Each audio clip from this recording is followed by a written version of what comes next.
Hello everybody, Ben Rogers here, the Raptors Digest, reacting to a big free agent signing record. The Raptors are bringing in two-time NBA champion Patrick McCaw. Yep, a 3-and-D man.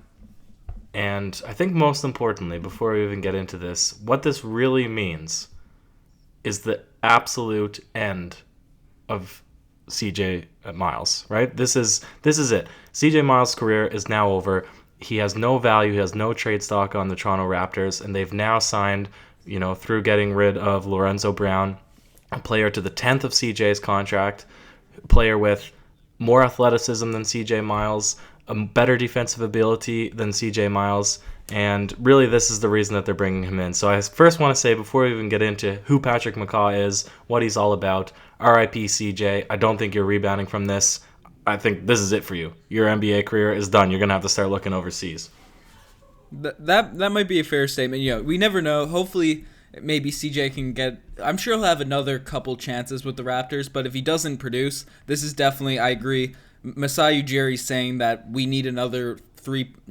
Patrick McCaw isn't necessarily the greatest three-point shooter, but in theory, he can shoot. But a guy that plays CJ's position and definitely could fulfill that role. So, yeah, it's a tough look for CJ, but we did bring in this guy. He's a young player.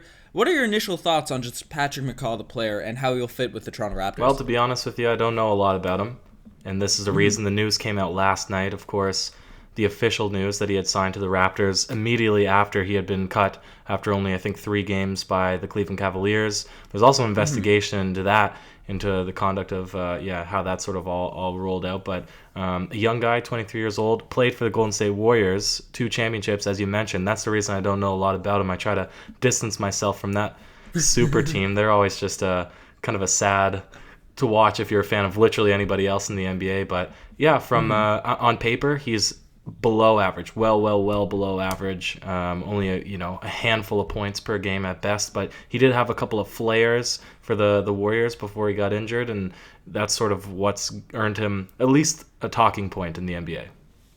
Most definitely. And Patrick McCaw, he showed a lot of promise his rookie season. He's 23 years old now, was a 21-year-old rookie, and he averaged 4 points per game his rookie year, but he ended up starting a few games with injuries that Golden State had in the 2016-2017 season, and he came in and played really well. He shot 33% from deep. Was just a good role player for that squad. Obviously, they have a lot of talent on their team, so they don't ask their role players to do too much. But he was looked at as a guy that was pretty promising, and could possibly be a future role player piece for the Warriors. But last season is where his value really tanked. His 3-point shot diminished significantly.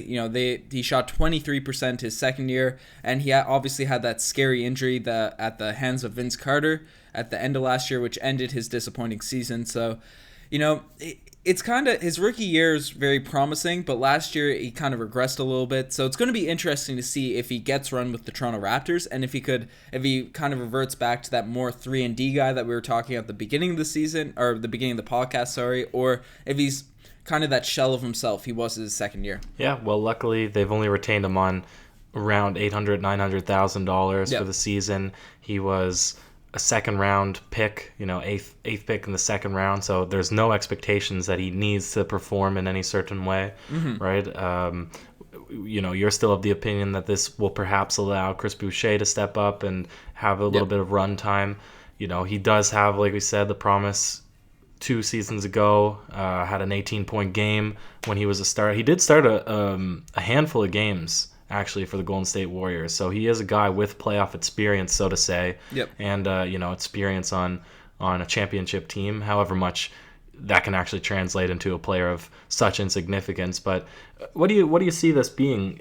Is this a player that they actually want to leverage to get some sort of value from in terms of playing on the court, or is this maybe just like a backup piece, a retainer piece, maybe somebody they'll just kind of fool around with in the lineups and see if maybe he can have anything and sit him if nothing develops? Well, it's kind of interesting because obviously with the waiving of Lorenzo Brown, there's been a lot of speculation about some possible moves coming in the future. Whether it's trades or anything, whatever Masai has cooking, because this is an interesting player to pick up, because he does have some upside. He's struggled his second year, but especially his rookie season, he looked very promising. But he plays a position that the Raptors are have a lot of players in. We have DeLon Wright, Danny Green. He's a shooting guard / small forward. We have Kawhi, OG. CJ Miles has regressed significantly, but he's still a guy there. We have a lot of those types of wing players. So it's interesting that we, with the roster spot that we had, we fill it with Patrick McCaw. So I'm sure if it's not leading to something bigger, in terms of another trade or, another move that could be on the forthcoming for the Toronto Raptors, I'm sure Masai sees something in Patrick McCaw, the player, that made him sign him in this current position.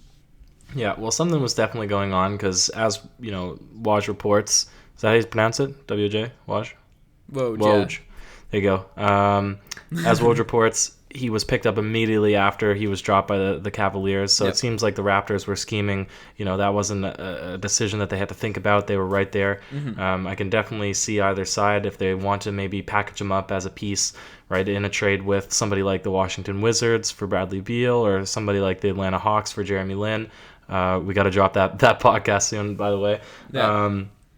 It's cooking. It's in the books. But anyways, I would be surprised if this was if he was going to be used for his actual talent. And maybe you're right. Maybe Ujiri sees something in him that has been glanced over by the rest of the NBA. But I think if he's going to be retained, more likely is he would play for the G League, and he's going to go through the same developmental program that the guys like Siakam and those unpolished guys at the beginning that are young, or DeLon Wright, that have a lot of potential, play into the system, understand, and then get called up to the Raptors, and then have your 1 season, 2 seasons to prove yourself to the coach. And I think that's the more likely scenario with Patrick McCaw, rather than him being a piece that they see actually contributing to the success of the Toronto Raptors this season. Yeah, well, that's a phenomenal point there, because physically he has the tools. He's a very athletic player. He's a bit thin framed, but he's kind of wiry. He can get around, and he has a nice form. He's shown that he can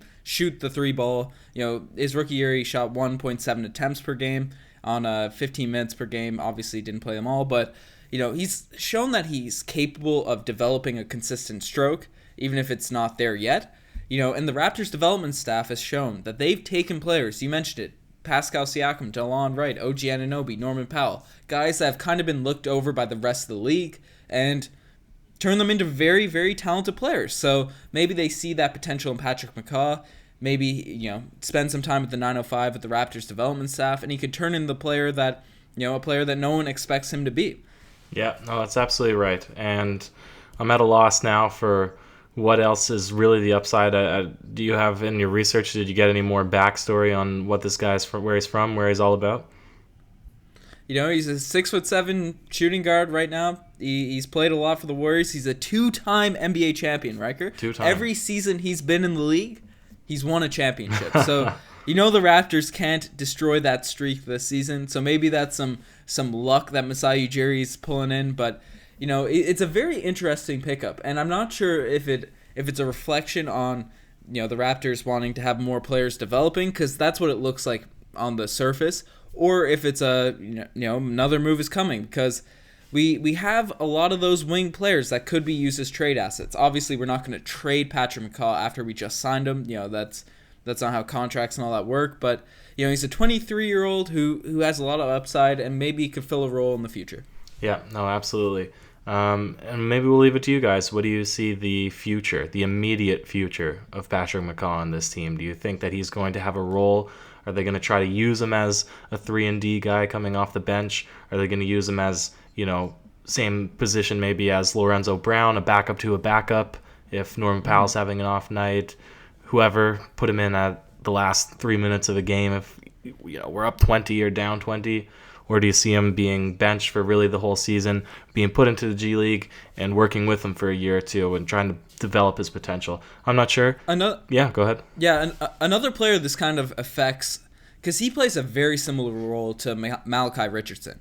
And we've seen Malachi get some run in these games, especially at the beginning of the year when it seemed like our whole team was injured. Malachi got his opportunities, similar to Lorenzo, that he was thrown in some decent rotation minutes at the beginning of the season, and he really didn't produce. He'd occasionally hit a 3 or 2, and the Raptors traded Bruno, obviously last season, our 4-year project for Malachi. Obviously, that was for mostly tax purposes, but still, nonetheless, they brought him in as a future guy, and there's rumors that he doesn't try that hard in practice and all that. So maybe this is, maybe he's the replacement for Malachi, and they've lost hopes on him. Yeah, well, also in the... Go ahead. Keep going.